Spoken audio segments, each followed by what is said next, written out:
প্রিয় দর্শক বন্ধু, আজকে আমি জলখাবারে যে চিড়ের পোলাওটা বানাবো তার বিশেষত্ব হচ্ছে খুব অল্প উপকরণে অসাধারণ খেতে লাগবে। বাড়ির বাচ্চা বুড়ো কেউ একবার না করবে না, একদম চেটে পুটে থালা পরিষ্কার করে দেবে। তাহলে এবার আমি মূল রান্নায় চলে যাচ্ছি। প্রথমে আমি বাদাম ভাজছি।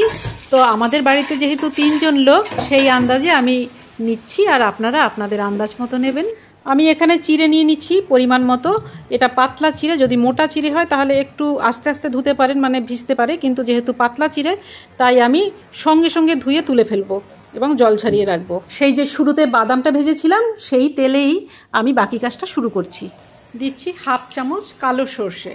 সর্ষেটা একটু কম হচ্ছে, আর একটু দিয়ে দিচ্ছি। দুপুরে রাতে কি খাবো সেটা অত চাপের না, কিন্তু জলখাবারে রোজ রোজ কী খাওয়া যায় সেটা একটা চাপেরই বিষয়। তো কথা বলতে বলতে আমি দিয়ে দিলাম কারি পাতা, আর দিলাম 3-4 কোয়া রসুন কুচি। উফ, ঠিক আসছে। একটু নেড়ে চেড়ে এদেরকে মিলিয়ে দেওয়া জাস্ট। আর বাচ্চা বলুন বুড়ো বলুন, কারোরই কিন্তু প্রতিদিন এক খাবার খেতে ভাল লাগে না, তাই না? এটা যদিও খুব সাবেকি খাবার, কিন্তু টেস্ট অসাধারণ। আমি দিয়ে দিচ্ছি পেঁয়াজ কুচি। এখানে ধরুন মাঝারি সাইজের 2টো পেঁয়াজ কুচি রয়েছে। পেঁয়াজ কুচিগুলোকে আমি ব্রাউন না হওয়া অবধি একটু ভেজে নেব। আমি 2টো লঙ্কা কুচি দিয়ে দিচ্ছি, এতে প্রচণ্ড ঝাল। আপনাদের ঝাল কম হলে 3টেও দিতে পারেন। এখন এতে অ্যাড করছি ছোট ছোট করে কেটে রাখা আলু। ছেলেবেলা থেকে আমি যেরকম চিড়ের পোলাও খেয়ে এসেছি তাতে রসুন কুচি পড়তো না, কিন্তু আমি রসুন কুচি ব্যবহার করি, এতে স্বাদ আরও বহুগুণ বাড়ে। এবারে এতে যোগ করলাম কিছু ফুলকপির টুকরো, কারণ আমাদের বাড়িতে অনেকে আছে যারা আলু খেতে ভালোবাসেন না, তাদের থেকে আলুগুলোকে বেছে রেখে তারপর ফুলকপি বেশি দেবো। আর দিলাম ক্যাপসিকাম সবার শেষে দিলাম, কারণ এ তো জানেন সবাই যে বেশি সেদ্ধ হয়ে যায়। এখন অ্যাড করছি নুনটা এরকম সময় দেবেন, শুরুতেই দেবেন না, তাতে কিন্তু সবজিগুলো একদম বেশি নেতিয়ে যাবে। আর দিলাম একটু হলুদ গুঁড়োটা কিন্তু একটু বুঝে দিতে হবে, যাতে কালারটা একদম ঠিকঠাক আসে।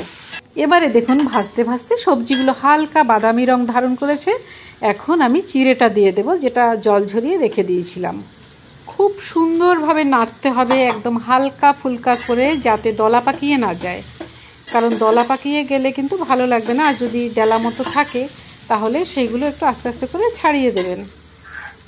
এখন দিয়ে দিচ্ছি ভেজে রাখা সেই বাদামগুলো, এবং অবশ্যই ওপরের যে কোটিংটা আছে, মানে পাতলা যেই প্রলেপটা থাকে সেটা সহ।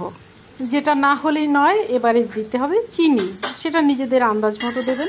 আর কারো যদি ব্লাড সুগার থাকে তারা স্টেভিয়া পাতার চিনি কিনতে পাওয়া যায়, সেইগুলো দিতে পারেন। প্রিয় দর্শক বন্ধু, যদি ভিডিওটি ভালো লাগে আপনাদের কাছে আমার রিকোয়েস্ট, একটু সাবস্ক্রাইব করবেন এবং লাইক করবেন, কমেন্ট করে জানাবেন যে এর মধ্যে আরও কী দেওয়া যায়, আমিও আপনাদের থেকে শিখব। আর কথা বলতে বলতে যেটা দিলাম সেটা হচ্ছে ধনে পাতা।